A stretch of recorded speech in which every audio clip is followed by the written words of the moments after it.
For our midweek devotional this week, I'm going to combine it with our children's message for the next several weeks, and I'm going to read selections from Henry Van Dyke's The Story of the Other Wise Men. Chapter 1, The Sign in the Sky. In the days when Augustus Caesar was master of many kings and Herod reigned in Jerusalem, there lived in the city of Ecbatana, among the mountains of Persia, a man named Artaban, the Median. High above the trees, a dim glow of light shone through a curtained arch of the upper chamber of Artaban's house, where he was holding counsel with his friends. He stood by the doorway to greet his guests. He was a tall, dark man of about 40 years with brilliant eyes set close together under his broad brow, firm lines graven around his fine, thin lips, the brow of a dreamer and the mouth of a soldier. Man of sensitive feelings but inflexible will, one of those who, in whatever age they live, are born for inward conflict and a life of quest. His robe was of pure white wool, thrown over a tunic of silk and a white pointed cap. It was the dress of the ancient priesthood of the Magi, called fire worshippers. "Welcome," he said in his low, pleasant voice as one after another entered the room. "Welcome, Abdus, peace be with you. Rhodaspes and Tigranes, with you, my father, Abgarus. You are all welcome to this house. It grows bright with the joy of your presence." There were 9 of the men, differing widely in age, but alike in the richness of their dress and many-colored silk, and in the massive golden collars around their necks marking them as Parthian nobles, in the winged circles of gold resting upon their breasts, the sign of the followers of Zoroaster. They took their places around a small black altar at the end of the room where a tiny flame was burning. He turned to his friends, invited them to be seated. "You have come tonight," he said, looking around the circle, "at my call, as the faithful scholars of Zoroaster, to renew your worship, rekindle your faith in the God of purity, even as this fire has been rekindled on the altar. We worship not the fire, but him of whom it is a chosen symbol, because it is the purest of all created things. It speaks to us of the one who is light and truth. Is it not so, my father?" "It is well said, my son," answered the venerable Abgarus. "The enlightened are never idolaters. They lift the veil of the form and go into the shrine of the reality. And new light and truth are coming to them continually through the old symbols." "Hear me then, my father and my friend," said Artaban very quietly, "while I tell you of a new light and truth that have come to me through the most ancient of all signs. We have searched the secrets of nature together, studied the healing virtues of water and fire and the plants. We have read the books of prophecy in which the future is dimly foretold in words that are hard to understand. But the highest of all learning is knowledge of the stars. To trace their course is to untangle the threads of the mystery of life from beginning to the end. If we could follow them perfectly, nothing would be hidden. But is not our knowledge of them still incomplete? Are there not many stars still beyond our horizon? Lights that are known only to the dwellers in the far south land among the spice trees of Punt and the gold mines of Ophir?" There was a murmur of assent among the listeners. "The stars," said Tigranes, "are the thoughts of the eternal. They are numberless, but the thoughts of man can be counted like the years of his life. The wisdom of the Magi is the greatest of all wisdoms on earth, because it knows of its own ignorance, and that is the secret of power. We keep men always looking and waiting for a new sunrise, but we ourselves know that the darkness is equal to the light, and conflict between them will never be ended." Artaban answered, "This does not satisfy me, for if the waiting must be endless, if there could be no fulfillment, then it would not be wisdom to look and wait. We should become like those new teachers of the Greeks who say there is no truth, and that the only wise men are those who spend their lives in discovering and exposing the lies that have been believed in the world. But the new sunrise will certainly dawn in the appointed time. Do not our own books tell us that this will come to pass, and men will see the brightness of a great light?" "It is true," said the voice of Abgarus. Every faithful disciple of Zoroaster knows the prophecy of the Avesta and carries the word in his heart. In that day the victorious one shall arise out of the number of prophets in the east. Around him shall shine a mighty brightness, and he shall make life everlasting, incorruptible, immortal, and the dead shall rise. This is a dark saying, says Tigranes, and it may be that we shall never understand it. It is better to consider the things near at hand, to increase the influence of the Magi in their own country, rather than to look for one who may be a stranger and to whom we must resign our power. The others seemed to approve these words.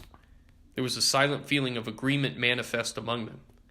Their looks responded to that indefinable expression which always follows when a speaker has uttered the thought slumbering in the hearts of the listeners.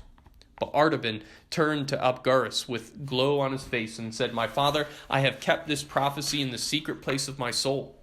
Religion without a great hope would be like an altar without a living fire. And now the flame has burned more brightly, and by the light of it I have read other words which also have come from the fountain of truth, and speak yet more clearly of the rising of the victorious one in his brightness." He drew from his breast 2 small rolls of fine linen, with writing upon them, and unfolded them carefully upon his knee. "In the years that are lost in the past, long before our fathers came to the land of Babylon, there were wise men in Chaldea, from whom the first Magi learned the secret of the heavens. And of these, Balaam, the son of Beor, was one of the mightiest. Hear the words of his prophecy. There shall come a star out of Jacob, and a scepter shall arise out of Israel." The lips of Tigranes grew downward with contempt. He said, "Judah was a captive by the waters of Babylon, and the sons of Jacob were in bondage to our kings. The tribes of Israel are scattered throughout the mountains like lost sheep, and from the remnant that dwells in Judea under the yoke of Rome, neither star nor scepter will arise."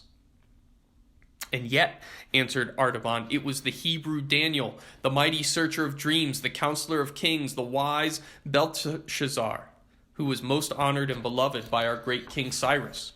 A prophet of sure things, a reader of the thoughts of God. Daniel, the Hebrew, proved himself to our people. And these are the words that he wrote." Artaban read from the second scroll. "Know therefore and understand that from the going forth of the commandment to restore Jerusalem unto the anointed one, the prince, the time will be 67 weeks." "Yes, but my son," said Abgarus doubtfully, "these are mystical numbers. Who can interpret them? Who can find the key that shall unlock their meaning?" Artaban answered, "It has been shown to me and my 3 companions among the Magi, Caspar, Melchior, and Balthazar. We have searched the ancient tablets of Chaldea and computed the time. It falls this year. We have studied the sky. In the spring of the year we saw 2 of the greatest stars draw near together in the sign of the fish, which is the house of the Hebrews. We also saw a new star there, which shone for 1 night and then vanished. Now again the 2 planets are meeting. This night is their conjunction. My 3 brothers are watching at the ancient temple of the 7 spheres in Babylonia, and I am watching here. If the star shines again, they will wait 10 days for me at the temple, and then they will set out together for Jerusalem to see and worship the promised one who shall be born King of Israel. I believe the sign will come. I have made ready for the journey. I have sold my house, my possessions. I've bought 3 jewels, a sapphire, a ruby, and a pearl, to carry them as tribute to the king. And I ask you to go with me on this pilgrimage so that we may have joy together in finding the prince who is worthy to be served." While he was speaking, he thrust his hand into the innermost fold of his robe and drew out 3 great gems, one blue as the fragment of a night sky, one redder than the ray of sunrise, and one as pure as the peak of snow on a mountain at twilight, and laid them on the spread out linen rolls before him. But his friends looked on with strange and alien eyes, a veil of doubt and mistrust coming over their faces, like a fog creeping up from the marshes to hide the hills. They glanced at each other with looks of wonder and pity, as those who have listened to incredible sayings, the story of a wild vision, or the proposal of an impossible enterprise. At last, Tigranes said, Artaban, this is a vain dream. It comes from too much looking upon the stars and cherishing of lofty thoughts. It would be wiser to spend the time in gathering money for a new fire temple will rise from the broken race of Israel. No end will come to eternal strife of light and darkness. He who looks for it is a chaser of shadows. Farewell. Another said, Artaban, I have no knowledge of these things. My office as guardian of the royal treasure binds me here. This quest is not for me, but if you must follow it, fare thee well. Another said, in my house there sleeps a new bride. I cannot leave her, nor take her with me on this strange journey. This quest is not for me, but may thy steps be prosperous wherever you go. Farewell. Another still said, I am ill and unfit for hardship, but there is a man among my servant who I will send with you when you go. Bring me word how you fare. But Abgarus, the oldest and the one who loved Artaban the best, lingered after the others had gone and said gravely, my son, it may be that the light of truth is in this sign that has appeared in the skies. Then it will surely lead to the prince and the mighty brightness. Or it may be that it is only a shadow of the light, as Tigranes has said. Then he who follows it will only have a long pilgrimage and an empty search. But it is better to follow even the shadow of the best than to remain content with the worst. Those who would see wonderful things must often be ready to travel alone. I am too old for this journey, but my heart shall be a companion of the pilgrim day and night, and I know the end of my quest. I am too old for this journey, but my heart shall be a companion of the pilgrimage day and night, and I shall know the end of your quest. Go in peace. So one by one they went out the azure chamber with its silver stars, and Artaban was left in solitude. He gathered up the jewels, replaced them in his girdle. For a long time he stood and watched the flame that flickered and sank upon the altar. Then he crossed the hall, lifted the heavy curtain, passed out between the dull red pillars of porphyry to the terrace on the roof. The shiver that thrills through the earth ere she rouses from her night sleep had already begun, and the cool wind that heralds the daybreak was drawing downward from the lofty snow-traced ravines of the mountain. Birds, half awakened, crept and chirped among the rustling leaves. Jupiter and Saturn rolled together like drops of lambent flame about to blend into one. As Artaban watched them, behold, an azure spark was born out of the darkness beneath, rounding itself with purple splendors to a crimson sphere, spiraling upward through the rays of saffron and orange to a point of white radiance. Tiny and indefinitely remote, yet perfect in every part, it pulsated in the enormous vault, as if the three jewels of the Magian's breast had mingled and been transformed into the living heart of light. He bowed his head, he covered his brow with his hands. It is the sign, he said. The king is coming, and I will go to meet them.